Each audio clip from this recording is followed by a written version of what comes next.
ওকে, welcome dear student, তোমাদের সকলকে স্বাগতম তোমাদের প্রিয় ইউটিউব চ্যানেল দ্য বেঙ্গল এক্সামে। আমি তোমাদের চঞ্চল স্যার। আমাদের আজকে রুটিন মাফিক আবারও সিডিপি ক্লাস নিয়ে আমি চলে এসেছি। আমাদের যে রুটিন তোমাদের দেওয়া হয়েছিল, যেটা হচ্ছে ইউটিউবের ফ্রি ক্লাসের রুটিন, ঠিক আছে।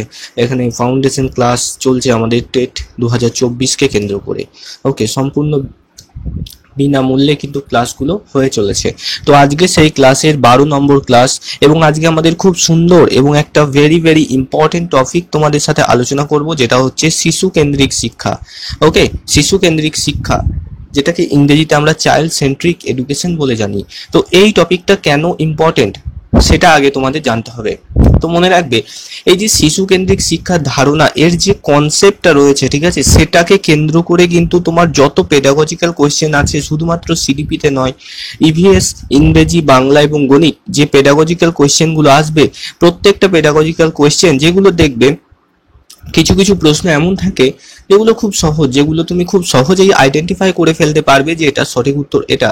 কিন্তু একটু ভালো করে মনে করলে বুঝতে পারবে, যারা প্র্যাকটিস সেট করো বা মোটামুটি আগে পরীক্ষা দিয়েছো, কিছু কিছু পেডাগজিক্যাল প্রশ্ন এমন থাকে যেখানে তুমি দুটো অপশন খুব সহজে বাদ দিয়ে দিতে পারবে, এবং পরবর্তী দুটো অপশনের মধ্যে তোমার কনফিউশন লাগবে যে এটা ঠিক না এটা ঠিক। পেডাগজির কথা বলছি আমি, কন্টেন্টের কথা নয়। তো সেই সময় এই শিশু কেন্দ্রিক শিক্ষার ধারণার এই জিনিসটা, এই কনসেপ্টটা যখন তোমার জানা থাকবে, তুমি খুব সহজে ওই দুটোর মধ্যে আইডেন্টিফাই করতে পারবে যে কোনটা ঠিক। তাই এই যে শিশু কেন্দ্রিক শিক্ষার ধারণা, এটা আবারও বলছি শুধু সিডিপির জন্য নয়, ইংরেজি পেডাগজিতেও এটাকে পাবে, চাইল্ড সেন্ট্রিক এডুকেশন ইভিএসেও পাবে, বাংলাতেও পাবে। ওকে, তো সমস্ত বিষয়ের জন্য কিন্তু এটা গুরুত্বপূর্ণ। তাই আজকের ক্লাসটা খুব খুব গুরুত্বপূর্ণ ক্লাস বলতে পারো। এখনো অবধি আমাদের সিডিপির যে ক্লাসগুলো হয়েছে, তার মধ্যে সব থেকে গুরুত্বপূর্ণ ক্লাসগুলোর মধ্যে অন্যতম হচ্ছে এই ক্লাসটা। তো অবশ্যই আজকের পুরো ক্লাসটা মন দিয়ে তোমরা দেখবে। ওকে, এর আগের ক্লাসগুলো যারা দেখোনি, অবশ্যই প্লেলিস্টে গিয়ে দেখে আসবে। সম্পূর্ণ ক্লাসগুলো সব প্লেলিস্টে দেওয়া রয়েছে, খাতাতে নোট করবে এবং সেগুলোকে রিভাইজ করবে। এই যে ক্লাসগুলো হচ্ছে সম্পূর্ণ কমন যোগ্য ক্লাস। ওকে, আমি বলছি না যে তোমার যে 30টা প্রশ্ন আসবে, 30 কোয়েশ্চেন যে আসবে, সেখানে 30টাতে 30টা প্রশ্নই তুমি কমন পেয়ে যাবে, এমন নয়। তোমার মধ্যে কনসেপ্ট তৈরি হবে।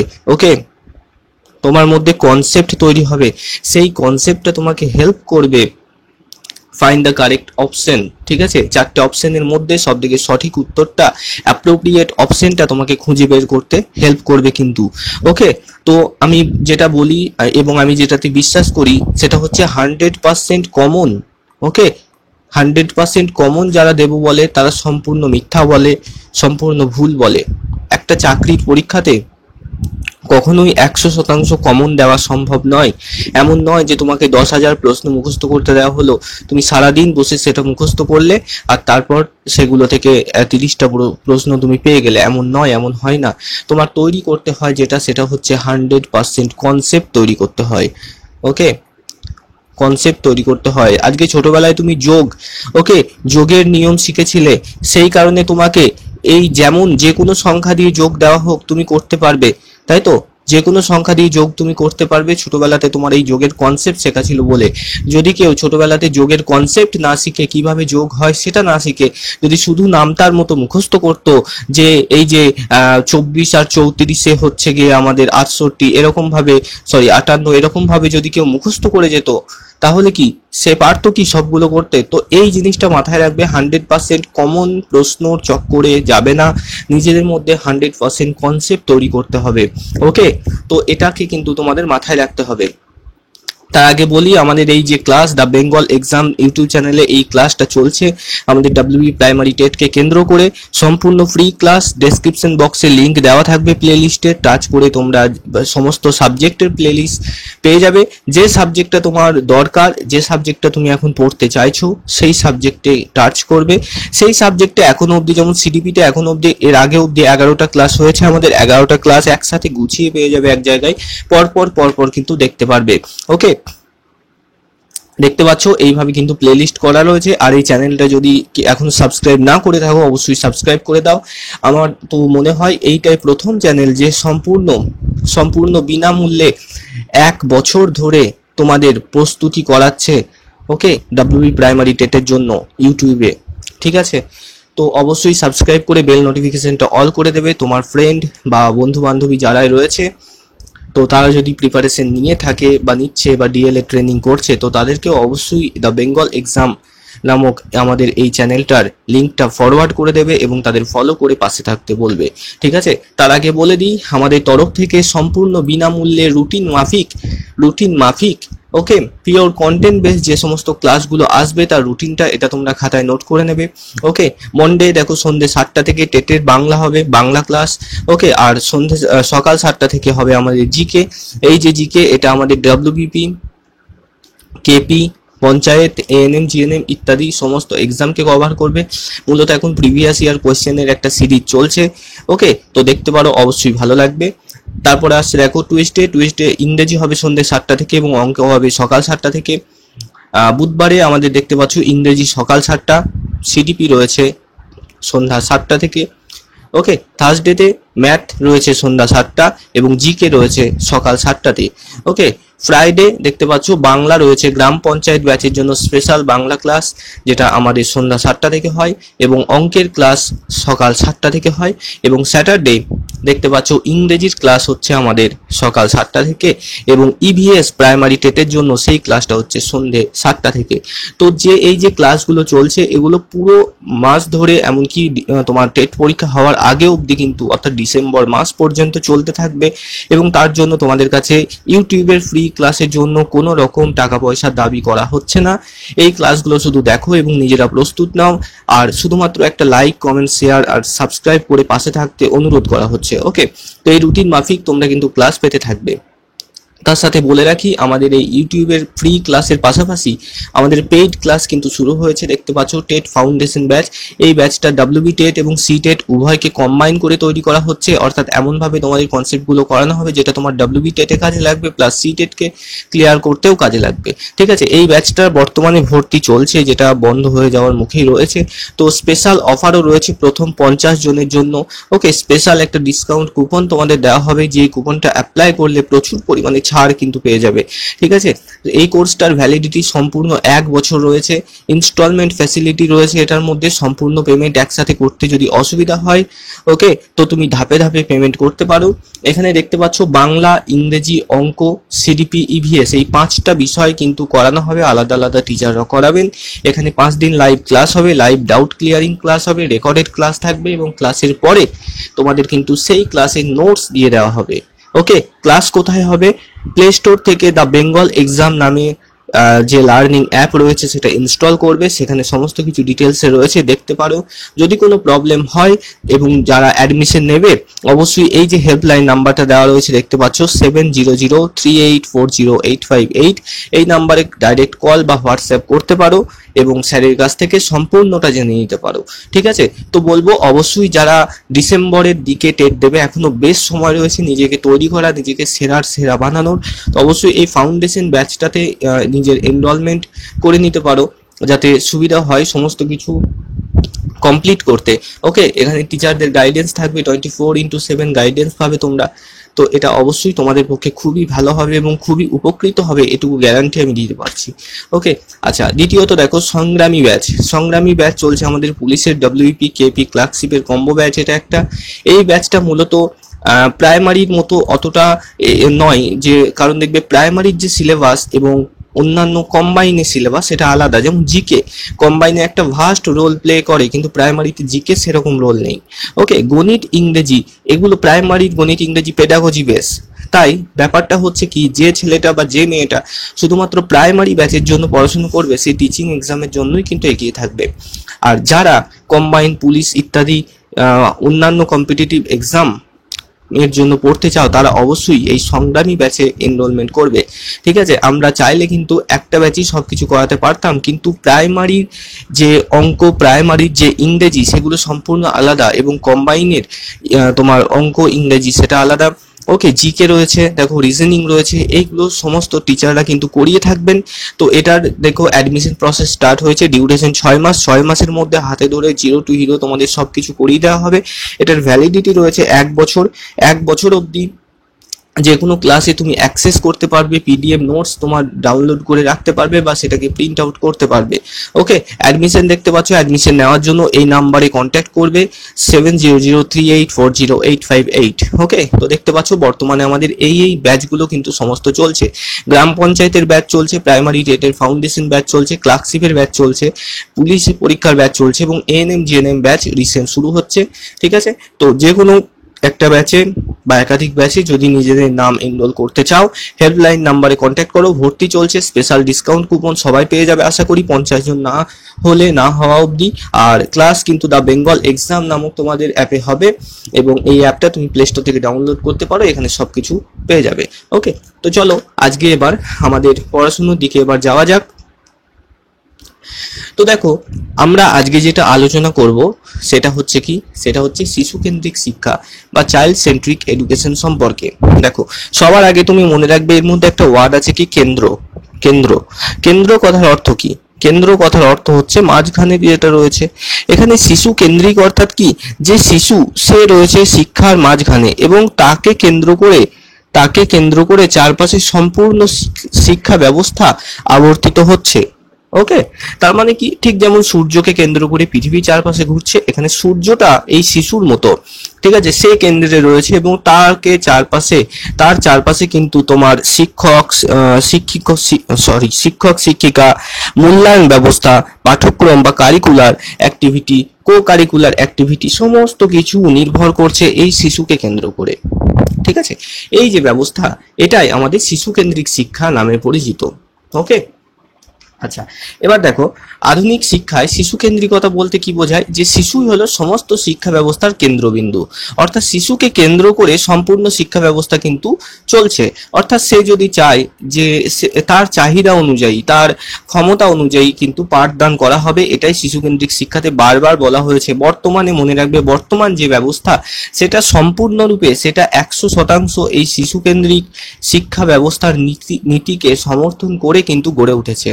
ওকে, দেখো, শিক্ষার্থী সামর্থ্য, বুদ্ধি, আগ্রহ, রুচি, প্রক্ষোভ, চাহিদা ইত্যাদির উপর ভিত্তি করে যে শিক্ষা ব্যবস্থা পরিচালিত হয় তাকেই বর্তমানে শিশু কেন্দ্রিক শিক্ষা বলে। অর্থাৎ কি, দেখবে আগেকার দিনে এমন একটা ধারণা ছিল যে কি, ধরো তুমি তোমার স্বপ্ন ছিল কি, টিচার হওয়ার।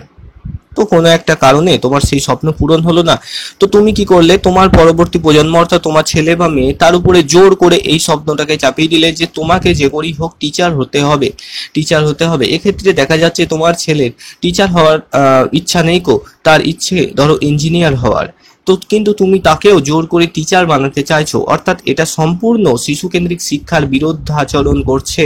ঠিক আছে, শিশু কেন্দ্রিক শিক্ষাতে কি বলা হচ্ছে, যে শিশু যেমনটা চায়, তার যেটাতে রুচি রয়েছে, তার যে জিনিসটাতে আগ্রহ রয়েছে, তার যে জিনিসটায় সামর্থ্য রয়েছে, যে দিকে তার বুদ্ধি রয়েছে, যে জিনিসে সে প্রক্ষোভিত রয়েছে, ঠিক আছে, যে জিনিসটা চাহিদা রয়েছে, সেই মতো করে তাকে এগিয়ে নিয়ে যাওয়া। সে যদি চায় আমি ইঞ্জিনিয়ার হব, শিশু কেন্দ্রিক শিক্ষার মতে কি, তুমি তোমার স্বপ্নটা জোর করে না চাপিয়ে তাকে ইঞ্জিনিয়ার হওয়ার জন্য কিন্তু তুমি তাকে পরিচালিত করো। ঠিক আছে, এটাই হচ্ছে শিশু কেন্দ্রিক শিক্ষার মূল বৈশিষ্ট্য।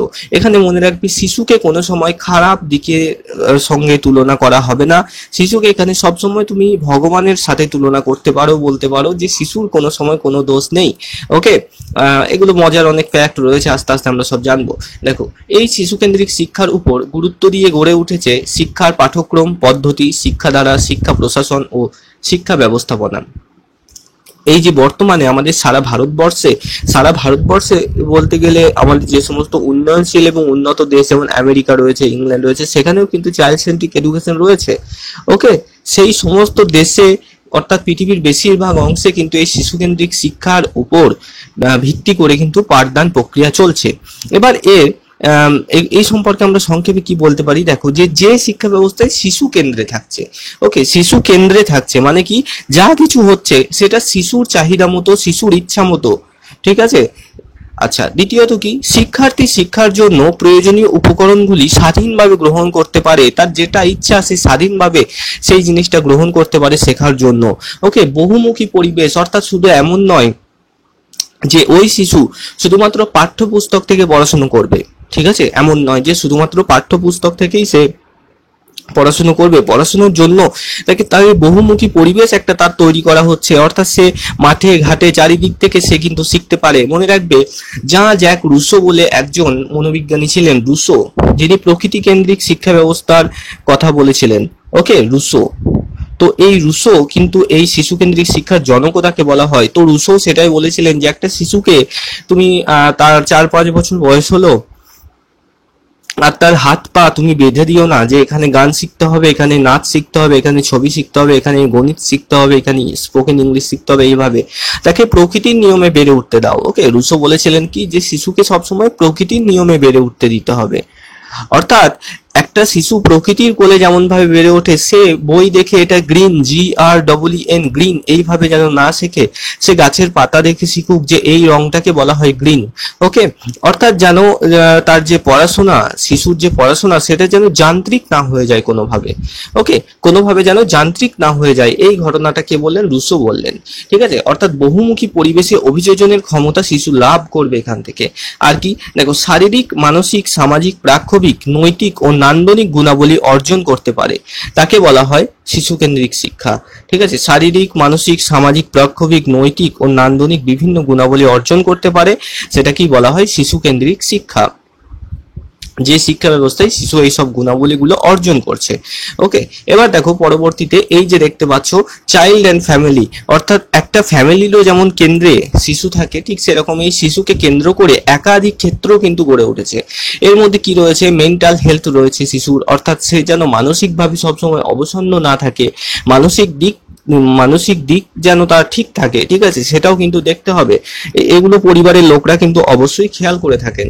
ওকে, আর কি তার সোশ্যাল সার্ভিস, অর্থাৎ সমাজের সাথে সে কেমন ভাবে মেলামেশা করছে, তার এডুকেশনাল সার্ভিস, তার শিক্ষাগত ক্ষেত্র কি অবস্থায় রয়েছে, সে পড়াশোনা করছে নাকি সারাদিনই খেলা করছে। অর্থাৎ দেখো, সব কিছুই দরকার। শুধু শিশু কেন্দ্রিক শিক্ষায় শিশুর ইচ্ছা মতো সবকিছু করতে দিতে হচ্ছে বলে, শিশু যদি ধূমপান করতে চায় তাকে ধূমপান করতে দাও, শিশু যদি অ্যালকোহলের প্রতি আসক্ত হয়ে যায় তাকে আসক্ত হতে দাও, এমন নয়। ঠিক আছে, সেই দিকে তোমাকে অবশ্যই কন্ট্রোল করতে হবে, কিন্তু তুমি যেন তাকে জোর করে কোনো কিছু না চাপিয়ে দাও। ভালো জিনিস, খারাপ জিনিসকে যেমন নিয়ন্ত্রণ করতে হবে, ভালো জিনিসটা যেমন যাতে শিশু শেখে, সেই ভালো জিনিস যেটা সে শিখছে সেটা যেন সে নিজের চাহিদা মতো শেখে। বোঝা গেল? সেটা যেন সে নিজের ইচ্ছা, রুচি, আগ্রহ অনুযায়ী শিখতে পারে। দেখো, ইঞ্জিনিয়ার হওয়া এবং টিচার হওয়া দুটোই ভালো জিনিস, কোনোটাই খারাপ নয়। ঠিক আছে, কিন্তু যদি বলা হতো ইঞ্জিনিয়ার বা টিচার হওয়া এবং ধূমপান এবং মদ্যপান করা, তাহলে একটা ভালো একটা খারাপ আমরা বুঝতে পারছি। এবার এই যে দুটো ভালো জিনিসের মধ্যে, যেমন ইঞ্জিনিয়ার হবে নাকি টিচার হবে, সেটাকে তুমি যেন জোর করে তার উপরে না চাপাও যে তোমাকে ইঞ্জিনিয়ারই হতে হবে বা তোমাকে টিচারই হতে হবে। শিশুর যেটা ইচ্ছা, সে ছোটবেলা থেকে তার যে ইচ্ছে, সে সেই মতো করে নিজেকে তৈরি করুক এবং সেই দিকে যাক, এবং তুমি সেটাকে as a parents or as a teacher তুমি সেটাকে অ্যাকসেপ্ট করে সেটার প্রতি তুমি ফেসিলিটেট করো, তাকে ওকে সাহায্য করো। ঠিক আছে, হেলথ অ্যান্ড সার্ভিসের দিকে তার নজর দিতে হবে, সাবস্টেন্স অ্যাবিউজ সার্ভিসের দিকে দেখো, ভোকেশনাল সার্ভিস। ওকে, তো এই সমস্ত রয়েছে। অর্থাৎ মেন কথা তুমি এখানে মনে রাখবে যে শিশু কেন্দ্রিক শিক্ষা একটা প্রশ্ন সিটেটে বহুবার আসে। শিশু কেন্দ্রিক শিক্ষায় কেন্দ্রে কে থাকে? কেন্দ্রে থাকে শিশু, এবং শিশুকে কেন্দ্র করে চারপাশে বিভিন্ন ক্ষেত্র গড়ে ওঠে। ওকে, এরকম ভাবে এখানে সামাজিক বিভিন্ন নিয়মাবলী থাকে, তার পড়াশোনা থাকে, তার শারীরিক অবস্থা, তার মানসিক অবস্থা, তার আবেগ, ওকে, তার পরিবারের লোকজন ইত্যাদি সমস্ত কিছু শিশুকে কেন্দ্র করে আবর্তিত হয়। দেখো, এই যে শিশু কেন্দ্রিক শিক্ষা, এই শিশু কেন্দ্রিক শিক্ষার সূচনা কখন হয়েছিল? মনে রাখবে, এই যে রুসোর হাত ধরে কিন্তু এই শিশু কেন্দ্রিক শিক্ষার সূচনা হয়েছিল, যে কারণে এই যে দেখতে পাচ্ছ দার্শনিক জ্যাক্স রুসোকে কিন্তু শিশু কেন্দ্রিক শিক্ষার জনক বলে অভিহিত করা হয়েছে। মনে রাখবে, father of child centric education is Rousseau. Okay, দেখো, এই শিক্ষার সূচনা অষ্টাদশ শতাব্দীতে হয়। এর জনক ছিলেন ফরাসি দার্শনিক জ্যাক্স রুসো। পরবর্তীকালে পেস্তালোসি ইনি ছিলেন রুসোর যে স্টুডেন্ট। ওকে, রুসোর স্টুডেন্ট ছিলেন। এছাড়া হারবার্ট ফ্রয়েবেল, ওকে, ফ্রয়েবেল সম্পর্কে পড়বো। ফ্রয়েবেলের একাধিক ভালো ভালো কাজ রয়েছে। জন ডিউ, রবীন্দ্রনাথ, গান্ধীজি, আমাদের দেশের দার্শনিকদের মধ্যে ভাববাদী দার্শনিক দেখো রবীন্দ্রনাথ, গান্ধীজি, এরাও কিন্তু শিশুকেন্দ্রিক শিক্ষাটাকে কিন্তু অ্যাকসেপ্ট করেছিলেন। রবীন্দ্রনাথ দেখো যে স্কুলের মধ্যে তৎকালীন যে শিক্ষা ব্যবস্থা ছিল টিচার কেন্দ্রিক, টিচার সেন্ট্রিক যে টিচিং লার্নিং প্রসেসটা ছিল, সেটার বিরোধিতা করেছিলেন, এবং এই জন্যই কিন্তু তিনি শান্তিনিকেতন প্রতিষ্ঠা করেছিলেন। এই জন্যই কিন্তু তিনি শ্রীনিকেতন প্রতিষ্ঠা করেছিলেন। ওকে, দেখো, গান্ধীজি প্রমুখের প্রচেষ্টায় শিশু কেন্দ্রিক শিক্ষা শক্তিশালী হয়। দেখো, শিশু কেন্দ্রিক শিক্ষার বৈশিষ্ট্য কি রয়েছে? শিশু কেন্দ্রিক শিক্ষার বৈশিষ্ট্য,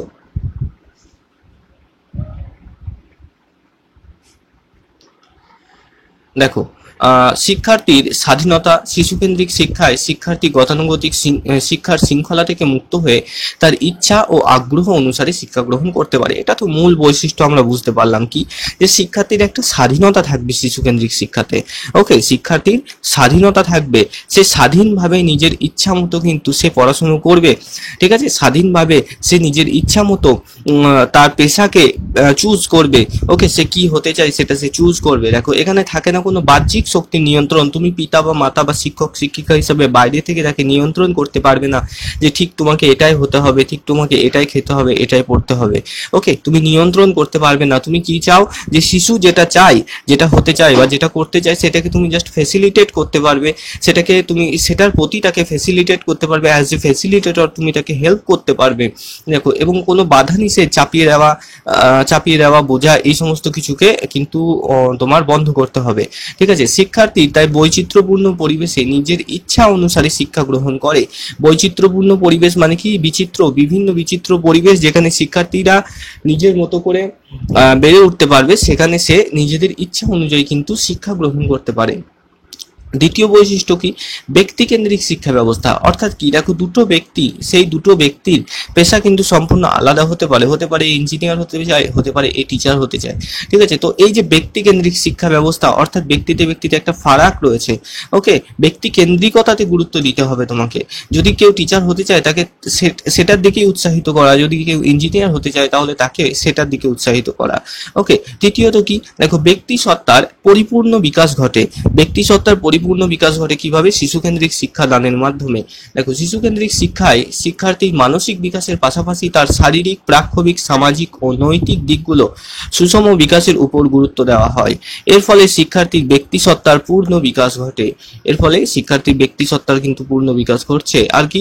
দেখো, এই শিক্ষা হয় সক্রিয়তা ভিত্তিক। মনে রাখবে, যখন কোনো একটা জিনিস জোর করে তোমার উপর চাপিয়ে দেওয়া হচ্ছে, তাহলে সেটার প্রতি কিন্তু তুমি সক্রিয় থাকছো না। ওকে, সেটার প্রতি তুমি সক্রিয় থাকছো না। যেমন ধরো, যে যদি ধরো তোমাকে তোমার বাড়ির লোক বলা হয় যে এই জায়গাতে গিয়ে এই জিনিসটা নিয়ে আয়, অর্থাৎ তোমাকে জোর করে সেই কাজে নিয়োজিত করা হলো, তাহলে তোমার কিন্তু সেখানে যেতে এবং সেই কাজটা করতে বিরক্ত লাগবে। কিন্তু যখন তোমার ব্যক্তিগত কোনো চাহিদা রয়েছে সেখানে যাওয়ার জন্য, বা তোমার নিজস্ব কোনো একটা জিনিস নিয়ে আসার জন্য, তুমি তখন কিন্তু 10 কিলোমিটার দূর সাইকেলে করে চলে গেলে তোমার নিজস্ব একটা কোনো জিনিস, তোমার প্রিয় কোনো একটা বই বা কোনো একটা কিছু কিনে আনার জন্য, তখন সেটার প্রতি তুমি একটা আলাদা এনার্জি লাভ করো সেই অতটা দূরে যাওয়ার জন্য। ঠিক আছে, অর্থাৎ মেন কথা যেটা আমি বোঝাতে চাইছি সেটা কি, যে কোনো বিষয়ের প্রতি, যেটার প্রতি আমাদের আগ্রহ রয়েছে, সেই জিনিসের প্রতি আমরা সেটাকে লাভ করার জন্য যে কাজ করি, সেই কাজ করার জন্য আমরা অতিরিক্ত সক্রিয়তাকে অনুভব করি। অপরদিকে যে জিনিসটার প্রতি আমাদের আগ্রহ নেই, যেটা বাইরে থেকে জোর করে চাপিয়ে দেওয়া হয়, সেই জিনিসটাকে প্রাপ্ত করার জন্য কিন্তু আমাদেরকে কিন্তু সক্রিয় হতে অনেক কষ্ট হয়। ঠিক আছে, অর্থাৎ সক্রিয় আমরা চট করে হই না। ঠিক আছে, এটাই বলা হয়েছে যে শিশু কেন্দ্রিক শিক্ষাতে বলা হয়েছে কি, শিশু যেটা চায় সেটাকেই করতে দিতে। অর্থাৎ শিশুর ইচ্ছা মতো জিনিস তাকে শেখালে, তাকে পড়ালে, সেই জিনিসগুলো শিখতে এবং পড়তে শিশু অনেক বেশি সক্রিয়তা লাভ করবে। ধরো, আমি উদাহরণ হিসাবে বলছি, কারো ধরো ক্রিকেট খুব ভালো লাগে, আর কারো ধরো বুক পড়তে খুব ভালো লাগে। তো যে ছেলেটার ক্রিকেট খেলা দেখতে ভালো লাগে, তার সামনে যদি ক্রিকেটের বিভিন্ন প্রশ্নোত্তর, খেলা সম্পর্কিত, কে কোন পুরস্কার পেয়েছিল, সেই সমস্ত আলোচনা করো, সে কিন্তু সেটা পড়তে বা সেগুলো শুনতে অনেক বেশি আগ্রহ লাভ করবে। অপরদিকে যার ধরো বই পড়তে ভালো লাগে, ধরো তার সামনে যদি তুমি কিভাবে একটা মোটর বাইক ঠিক করা যায়, কিভাবে একটা এরোপ্লেন ঠিক করা যায় ইত্যাদি আলোচনা করো, তার কিন্তু তখন সেগুলো ভালো না লাগতেই পারে।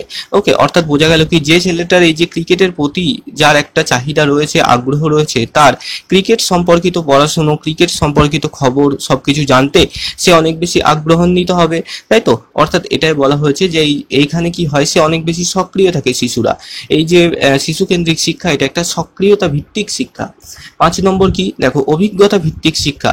এই ধরনের শিক্ষা ব্যবস্থায় পাঠ্যক্রম পুঁথিগত, বিমূর্ত এবং পুস্তক কেন্দ্রিক নয়।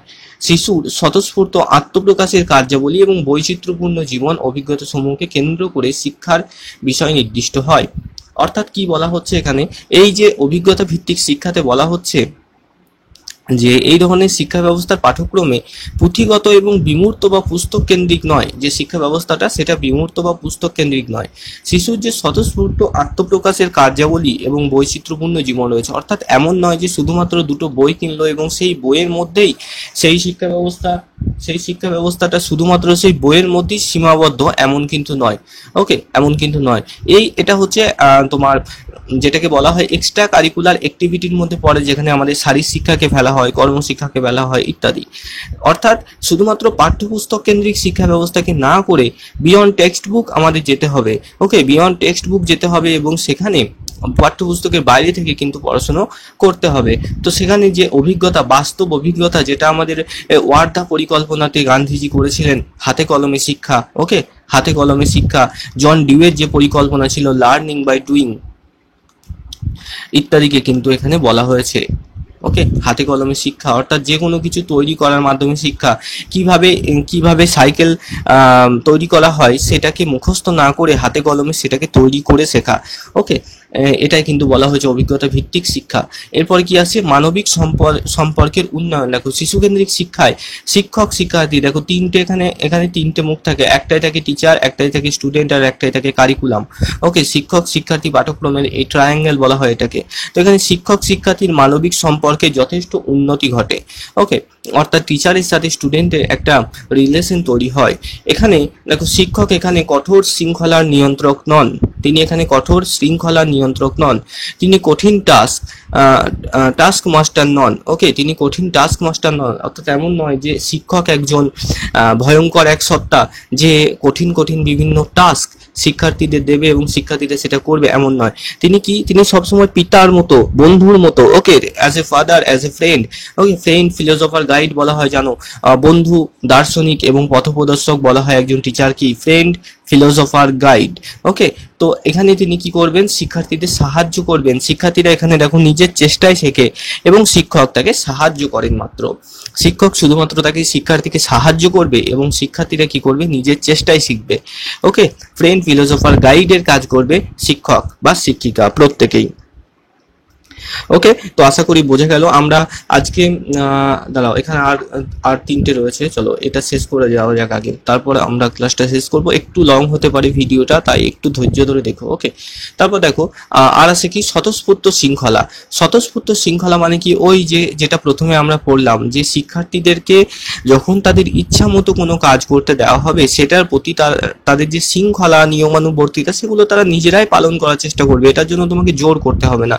ঠিক আছে, দেখো শিশু কেন্দ্রিক শিক্ষায় শৃঙ্খলা বাহ্যিকভাবে নিয়ন্ত্রিত হয় না, বৈচিত্র্যপূর্ণ, সৃজনশীল এবং সমবায় ভিত্তিক কাজে সক্রিয় অংশগ্রহণ করে শিক্ষার্থীরা শৃঙ্খলার মূল্য সম্পর্কে জানবে। ঠিক আছে, অর্থাৎ যে বিভিন্ন নিয়ম কানুন ইত্যাদি সম্পর্কে, যেমন ধরো খেলার মাধ্যমে শিক্ষার্থীরা নিয়ম কানুন শেখে। যেমন কি ধরো খেলার মাধ্যমে কেউ একজন ক্রিকেট খেলছে, সে ব্যাট করছে এবং একজন বল করছে, তো বল উইকেটের মধ্যে লেগে গেল, সে আউট হয়ে গেল। এবার সে কিন্তু ব্যাট ছেড়ে দিয়ে যাবে, সে কিন্তু ব্যাটটাকে তবুও ধরে থাকবে না। অর্থাৎ সে এখানে দেখো একটা নিয়ম মাফিক কিন্তু কাজ করছে, যে হ্যাঁ উইকেটে লেগেছে অর্থাৎ আমি আউট হয়েছি, আমি ব্যাট ছাড়বো। অর্থাৎ এর মাধ্যমে শিক্ষার্থীরা নিয়ম কানুন শিখছে। স্বতঃস্ফূর্ত শৃঙ্খলাতেও এই সেম কথাটাই বলা হয়েছে, কি যে শিক্ষার্থীরা যা কিছু শিখবে সেটা নিজেরা শিখবে। ওকে, নিজেরা স্বতঃস্ফূর্ত ভাবে শিখবে, নিজেরা স্ব ইচ্ছাতে শিখবে। ঠিক আছে, তাদের উপর নিয়ম কানুন, সামাজিক নিয়ম কানুন, বাধা নিষেধ, আইন ইত্যাদিকে তাদের যে মেনে চলার একটা অভ্যাস, সেটা তৈরি হবে। কেউ কিন্তু জোর করে চাপাবে না তাদের উপর। মানে শিশু কেন্দ্রিক শিক্ষাতে একটা কথাই তোমার মাথায় বারবার ঘুরে ঘুরে আসবে, যে শিক্ষার্থীদের উপর কোনো কিছুকে জোর করে চাপিয়ে দেওয়া হবে না। তারা যা কিছুই করবে সবকিছু নিজেদের ইচ্ছায় করবে। ওকে, 8 নম্বর এবং সবথেকে গুরুত্বপূর্ণ মনে রাখবে, শিশু কেন্দ্রিক শিক্ষাতে শিক্ষার্থীদের অবাধ স্বাধীনতা দেওয়া হয়। তবে অবশ্যই প্রথমে যেমনটা বললাম, অবাধ স্বাধীনতা দেওয়ার সাথে সাথে তাদেরকে পর্যবেক্ষণও করা হয়। ঠিক আছে, দেখো শিশু কেন্দ্রিক শিক্ষায় শিশুকে দিয়েছে অবাধ স্বাধীনতা, অর্থাৎ একটা ফ্রিডম দেওয়া হয়, যে তোমার ইচ্ছা মতো তুমি যে জিনিসটা তোমার পড়তে ভালো লাগে সেই জিনিসটা পড়ো। তোমার যদি হিস্টোরি পড়তে ভালোবাসো তো হিস্টোরি পড়ো, কোনো রকম অসুবিধা নেই। ওকে, দেখো কোনো কিছু বর্তমানে শিশুকে জোর করে চাপিয়ে দেওয়া হয় না, শিশুরা তাদের আগ্রহ, পছন্দ এবং সামর্থ্য অনুসারে কাজকর্ম করতে পারে। ওকে, তারপরে কি রয়েছে দেখো 9 নম্বরে রয়েছে সৃজনশীলতা। সৃজনশীলতা মানে কি? নতুন কিছু তৈরি করার ক্ষমতা, নতুনত্ব বা নতুন কিছু তৈরি করার ক্ষমতা, এই ঘটনাকে সৃজনশীলতা বা ইংরেজিতে ক্রিয়েটিভিটি বলা হয়। এই ক্রিয়েটিভিটি দেখো নানা ধরনের হাতের কাজের মাধ্যমে শিশুর সৃজনশীলতার বিকাশের চেষ্টা করা হয়। শিশু কেন্দ্রিক শিক্ষায় যেমন কাগজের নানা ধরনের কাজ, মাটির কাজ, ফেলে দেওয়া জিনিস দিয়ে নানা ধরনের কাজ ইত্যাদি, এই ধরনের সৃজনশীলতা কিন্তু শিশু কেন্দ্রিক শিক্ষার মাধ্যমে নিয়ে আসা হয় শিশুদের মধ্যে। ওকে, সমন্বয়িত পাঠ্যক্রম খুব গুরুত্বপূর্ণ একটা জায়গা। 10 এবং 11 নম্বর এই দুটো পয়েন্ট একটু ভালো করে দেখবে। দেখো সমন্বয়িত পাঠ্যক্রম কি, যেখানে কি বলা হচ্ছে যে এখানে একাধিক বিষয়ের সমন্বয় ঘটানো হচ্ছে। ঠিক আছে, একাধিক বিষয়ের সমন্বয় ঘটানো হচ্ছে। যেমন ধরো সেখানে বাংলা ক্লাসে বাংলার সাথে সাথে ভূগোল, ইতিহাস, ইংরেজি, অঙ্ককেও সমন্বয় ঘটানো হচ্ছে, যেটাকে ইন্টিগ্রেটেড কারিকুলাম বলা হয়। ঠিক আছে, যেমন ধরো ভূগোল সম্পর্কে, ইতিহাস সম্পর্কে পড়তে পড়তে ভূগোলের দিকে যাওয়া।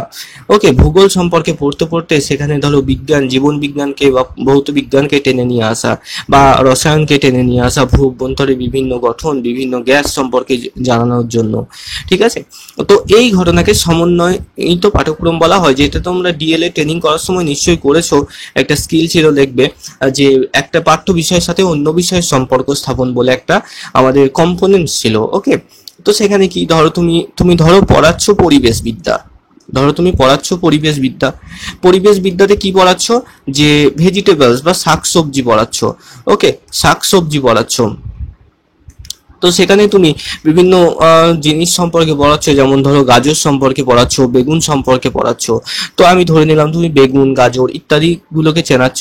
এবার এখানে বলছো আচ্ছা বেগুনের রংটা কি, তো কেউ বলছে বেগুনি, তুমি বলছো যে বেগুনি ইংরেজিতে কি বলে, তো সে বলছে ভায়োলেট, ভায়োলেট বলে। তো তুমি তখন বলে ভায়োলেট স্পেলিং কি, এই যে চার্টটা দেখতে পাচ্ছ, এই চার্টের মধ্যে কোন রংটা ভায়োলেট। অর্থাৎ দেখো এখানে পরিবেশ থেকে তুমি কিন্তু ইংরেজিতে চলে যেতে পারলে। তো এই ধরনের যে শিক্ষা ব্যবস্থা সেটাকে বলা হয় সমন্বয়িত পাঠ্যক্রম। ওকে, আচ্ছা আর কি আধুনিক শিক্ষা উপকরণ, যেটাকে আমরা বলে থাকি টিএলএম, তাই তো টিএলএম যেটার বর্তমান নাম এলটিএম লার্নিং টিচিং ম্যাটেরিয়াল বা টিচিং লার্নিং ম্যাটেরিয়াল। এখানে আধুনিক শিক্ষা উপকরণে কি বলা হচ্ছে যে শিক্ষার্থীদের যে বিষয়টা তুমি শিক্ষা দেবে সেটা যদি টিএলএম বা এলটিএম, দুটোই একই জিনিস। ওকে, তো টিএলএম এর সংযোগে টিএলএম কে ব্যবহার করে যদি তুমি শিক্ষা দাও তাহলে কিন্তু অবশ্যই সেই শিক্ষাটা অনেক বেশি স্থায়ী হবে। ওকে, দেখো শিশুকেন্দ্রিক শিক্ষার আরেকটা বৈশিষ্ট্য হলো শিক্ষার ক্ষেত্রে আধুনিক উন্নত শিক্ষা উপকরণের ব্যবহার, যার মাধ্যমে শিক্ষাকে অনেক বেশি আগ্রহশীল ও আনন্দদায়ক করে তোলা যায়। যেমন মন্টেসরিতে শিক্ষামূলক সরঞ্জাম ডাইডেক্টিভ অ্যাপারেটাস ব্যবহার করা হয়। এটা একটা শিক্ষামূলক সরঞ্জাম যেটা মন্টেসরি বিদ্যালয়ে ব্যবহার করা হয়। এখান থেকে প্রশ্ন আসে ডাইডেক্টিভ অ্যাপারেটাস কোথায় ব্যবহার করা হয়, তো মনে রাখবে মন্টেসরি বিদ্যালয়ে কিন্তু এই ডাইডেক্টিভ অ্যাপারেটাস ব্যবহার করা হয়। ফ্রয়েবেলের কিন্ডারগার্টেন পদ্ধতি। ওকে, ফ্রয়েবেল তিনি কিন্তু এই কিন্ডারগার্টেন পদ্ধতির আবিষ্কর্তা বা স্থাপনকারী বলতে পারো। ঠিক আছে, সেখানে তিনি উপহার এবং বৃত্তি প্রদানের কথা বলেছিলেন। অর্থাৎ ভালো ফল করলে তাকে উপহার দাও, ঠিক আছে, তাহলে সে পরবর্তীতে আরো ভালো ফল করতে আগ্রহী হবে। এখানে এই সমস্ত কিছু সম্পর্কে কিন্তু তাদের বলা হয়েছে। অর্থাৎ আধুনিক শিক্ষা উপকরণের মাধ্যমে যখন কোনো বিষয়ে শিক্ষা দান করা হবে তখন সেটা অনেক বেশি স্থায়ী হবে। ওকে, আশা করি বোঝা গেল। তো এতদূর ছিল আমাদের আজকের ক্লাস। নেক্সট দিন আমরা শিশুকেন্দ্রিক শিক্ষা সম্পর্কে পার্ট 2 পড়বো, সেখানে আমরা আরো কিছু ডিটেলসে অনেক কিছু জানবো। তো আশা করি তোমাদের ক্লাস ভালো লাগলো। যদি কোনো প্রবলেম হয়, যদি কোথাও বুঝতে অসুবিধা হয়, অবশ্যই কমেন্ট করে জানাবে। আর হ্যাঁ, শেষে বলে দিই আমাদের পেইড ব্যাচে যারা এখনো ভর্তি হওনি, হতে ইচ্ছুক, তারা এই নাম্বারে কল করে নেবে। অ্যাডমিশন চলছে আমাদের। ওকে, 7003840858। তো চলো আজকে এত দূর থাক। নেক্সট ক্লাসে আমরা এর পার্ট 2 ডিসকাস করব এবং সেখানে আমরা আরো অনেক গুরুত্বপূর্ণ জিনিস জানবো এবং বেশ কিছু প্রশ্ন উত্তরও সেখানে আমরা আলোচনা করব। ঠিক আছে, তো সবাই ভালো থেকো, সবার জন্য অনেক অনেক শুভকামনা। আর অবশ্যই কমেন্টে বলো ক্লাসটা কেমন লাগছে এবং একটা ভালো লাগলে অবশ্যই লাইক দিয়ে দিও। ওকে, তো চলো সবাই খুব ভালো থেকো, টাটা সবাইকে।